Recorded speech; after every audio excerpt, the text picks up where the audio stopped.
Mayor எதுக்கு எல்லாரும் தேர்ந்தெடுக்கிறாங்க? மாநகராட்சியில இருக்க மக்களுக்கு என்னென்ன பிரச்சனை அதெல்லாம் கேட்டு தீர்த்து வைக்கதான் மேயர் ஒரு பதவியே கொண்டு வந்தாங்க.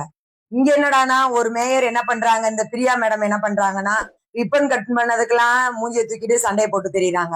ஒரு பக்கம் என்ன தனது அலுவலக அறையில் தலைக்கு மேலே முதல்வர் விஜய் படம் வைத்ததற்கு எதிர்ப்பு தெரிவித்து திமுக மேயர் தனது இருக்கையில் அமராமல் இருப்பது சர்ச்சையாகி இருக்கிறது. அப்படின்னு ஒரு மேயர் என்னன்னா இருக்கையை விட்டு வேற இருக்கையில போய் உட்கார்ந்து இருக்காரு.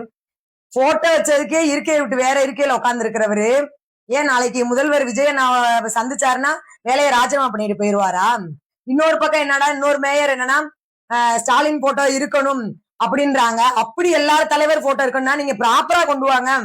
நம்ம காமராஜர் ஐயா காலத்துல இருந்து எந்தெந்த முதலமைச்சர் ஜெயிச்சாங்கன்னு ப்ராப்பரா எல்லா அலுவலகத்திலயும் மாட்ட வேண்டியதானே? ஏன் இதே டிஎம்கே ஆட்சி செஞ்சப்ப ஜெயலலிதா அம்மா போட்டோ மாட்டிருந்தாங்களா?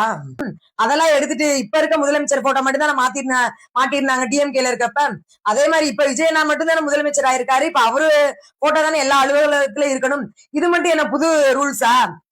இப்ப டிஎம்கே காரங்களும் எல்லா பக்கமும் ஒவ்வொரு பிரச்சனை பண்ணிக்கிட்டு இருக்கீங்க. மேயர் ஆபீஸ்ல முதலமைச்சர் போட்டோ இருக்கக்கூடாதுன்னு ஃபுல்லா சண்டை. மக்கள் எதுக்கு உங்களை மேயரா தேர்ந்தெடுத்தாங்கன்னே மக்களுக்கு நல்லது செய்யற தவிர மத்த எல்லா வேலையும் செஞ்சுட்டு இருக்கீங்க. மக்களுக்கு எந்தெந்த வகையில இடையூறு கொடுக்கணுமோ, தாவே காட்சி மேல என்னென்ன பழி சமத்தணுமோ எல்லா வேலையுமே மத்தவங்க எல்லாம் செஞ்சுட்டு இருக்கீங்க. மக்களுக்கு யாரும் நல்லது செய்ய வரல. போட்டோ வைக்கிறதா உங்களுக்கு முக்கியம். அதுக்கப்புறம் எங்கெங்க என்னென்ன பிரச்சனை நடந்துகிட்டு இருக்கு, மக்களுக்கு தண்ணீர் வசதி இருக்கா, கரண்ட் வசதி இருக்கா, அதெல்லாம் கேட்டு முதலமைச்சருக்கு சொல்லி இந்த மாதிரி இந்த ஊர்ல கரண்ட் இல்ல, தண்ணி இல்ல, ரோடு இல்ல, அதெல்லாம் சொல்றதுக்குதான் மக்களுக்கு நல்லது செய்யறக்கா வந்த பலனை விட்டு போட்டு இவங்க பேசாம ஒரு சண்டை கட்டிட்டு திரியிறாங்க. ரெண்டாவது இன்னொரு பிரச்சனை என்ன ஓடிக்கிட்டு இருக்குன்னா கரண்ட் பிரச்சனை.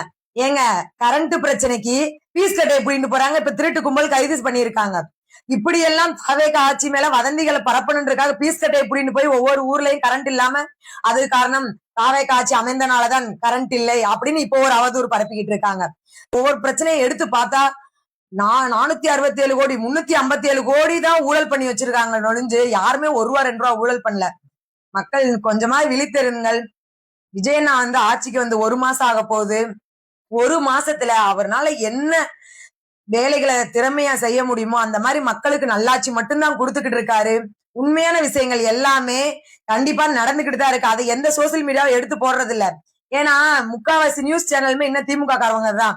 அதனால விஜயண்ணா தவறான பிம்பமா சுட்டி காட்டணும் அப்படின்றதுக்காக தவறானதை மட்டும்தான் சோசியல் மீடியாக்கள் நியூஸ்ல எடுத்து போடுறாங்க. அவர் வந்ததுல இருந்து எத்தனையோ நலத்திட்டங்கள் செஞ்சுட்டு இருக்காங்க. இன்னைக்கு கூட சிங்கப்பெண் சிறப்பு படையை தொடங்கி வைக்கிறாங்க.